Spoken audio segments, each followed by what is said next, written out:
ఏమైందని నేను అవుతున్నావు? అయిపోయిందా? హలో, ఏరా మీ ఊర్లో పండగ బాగా జరుగుతుందంటగా? కొత్త బట్టలు తీసుకున్నావా? ఏం నాకు ఫోటో పెట్టు. పప్పలు వెళ్ళారా? ఇంట్లోనే ఏడుస్తున్నావా లేదంటే బయటికి వెళ్ళావా? ఏంటి మరి సంగతులు? గ్యాప్ ఇవ్వరా? గ్యాప్ ఇవ్వు. అలా వాగేస్తుంటే ఏం చెప్తాను నేను? అసలు నీకేం జరిగింది తెలుసా?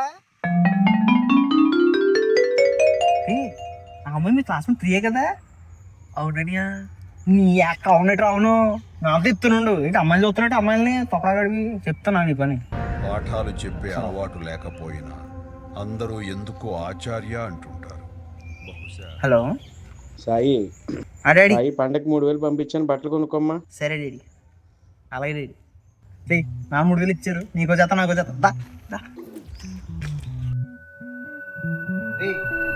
ఇచ్చింది 3000, మహా అయితే 2 జతలు.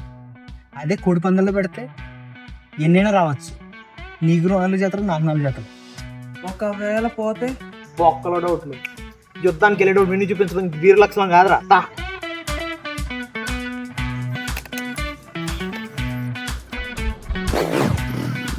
ఎక్కరా?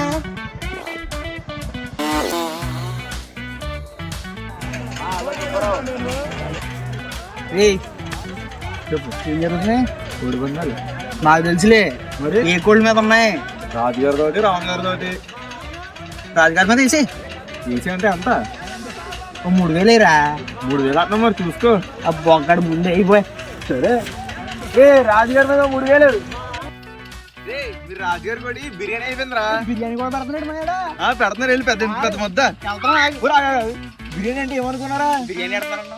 కోడిసి వచ్చిందిరా కదవా. 3000 శాంతం అక్కడ జరిగింది అంటే పోనీ అనమాట. అయినా మీ గోదావరిలో ఈ టైంలో ఎంతగా కుదురుగా ఉంటారు. ఏదో కింద రాకెట్ పెట్టినట్టు ఓ ఎగురుతారుగా. ఈ విషయం కనుక నాన్నకి తెలితేనా అయిపోయింది, బతికి అయిపోయింది. నీ కొత్త చెక్కేస్తారులే ఈ రోజంతా.